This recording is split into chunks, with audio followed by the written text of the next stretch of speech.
Hey friends, it's Ian Khan here at Health 2025. I've got with me Dr. Rahul Bansal from MindWeal, really trying to solve a problem in pediatric psychiatry.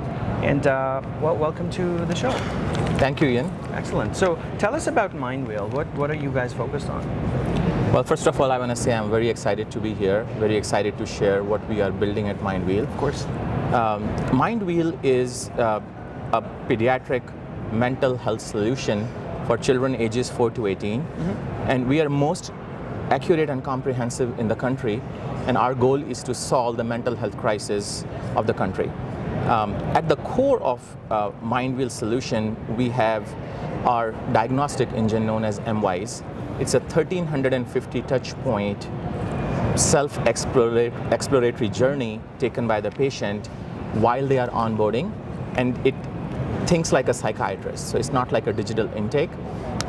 It goes deep into the gray areas, try to get to the root cause. Yeah. Now, as a psychiatrist, 20 years practice, I have realized, kind of frustrated that how families wait months to get care. Once they get there, the diagnosis is not always accurate, system is stressed out, everybody is rushed, and our diagnostic engine helps because people are able to complete that at home. So when they come to our office, we already have a lot of information, and it's in a very structured way. So our providers don't have to spend that much time gathering the data. They can reach the diagnosis quickly and then sit together and come up with a treatment plan, so we can involve the family. Treatment plan is more effective when families are informed. Also, the tool itself is very, very accurate. Internal studies suggest it's 99% accurate. It's like a co-pilot for our mid-level nurse practitioners. Now, the way we can solve the mental health crisis of the country is when we empower our mid-levels. There are not enough child psychiatrists in the country, and mid-levels have limited training. They are very motivated, but just the system does not allow that much training because mostly there are just not enough child psychiatrists to train. So our ecosystem helps them train as well. And this is how we make the care accessible and accurate at the same time. So within your app, so it's an app. Within that app, at the back end, are many different child psychiatrists who could be communicating or looking at the data of the patients, right? And the kids and children and patients who you are treating, they log in with their parents and consent and so on and assess, they put in some responses, and that's kind of how it's all on the app, correct?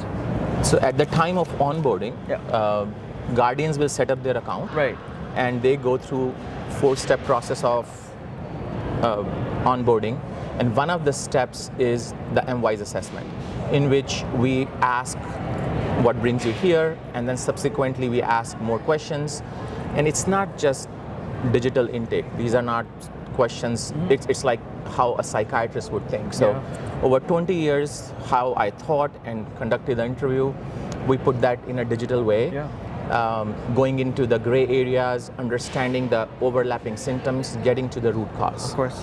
How do you see the the emergence of these app and technology-based systems, and the new generation, right? Young kids, that are out there that need treatment and help. Do you think they're more attuned to working with an app or working digitally? Well, we have seen over and over that people are much more comfortable with that.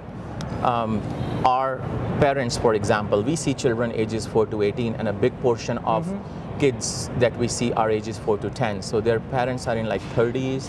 They are very, very comfortable with that. And I think it also depends on how you present it to them. Like, we have spent a lot of time building it in a way that it's a self-exploratory journey. It's not, it does not look like question answer.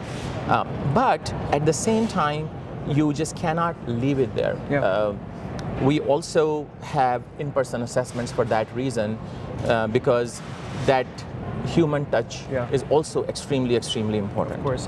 Where do you think the future of treatment is going? Is it more becoming digital? Is it more becoming experiential, right? You decided to create an app, and it can reach so many more people and help with data collection, create efficiency. How do you see the next 2 to 5 years in the industry? Well, I think in next 2 to 5 years, we will continue to see a lot of point solutions that will keep coming.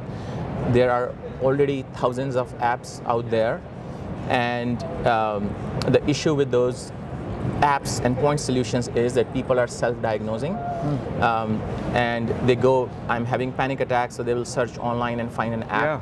So I think that will keep going.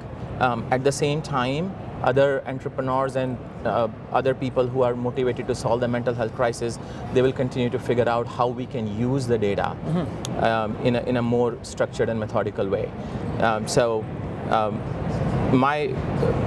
My thought process is that we need to create a platform where we can bring all of the people together. Yeah.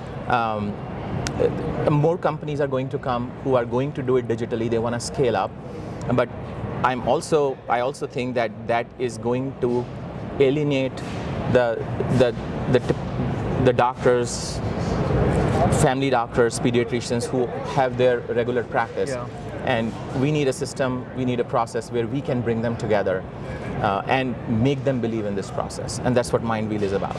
Excellent. Well, thank you so much for joining us in this short conversation, Dr. Bansal. I think the future definitely is digital. The future definitely is data focused and data based. And with apps like this, it's really structuring the process of treatments, and other people are doing other things in a similar way. But thank you so much for doing this, and tell us where your website is so that we can tell our viewers where to find you. Sure, yeah, www.mindweal.com. You can start the process yourself, onboarding, and system will walk you through that. Excellent. Thank you so much. Pleasure to meet you, and best of luck. Thank you so much. Thank you.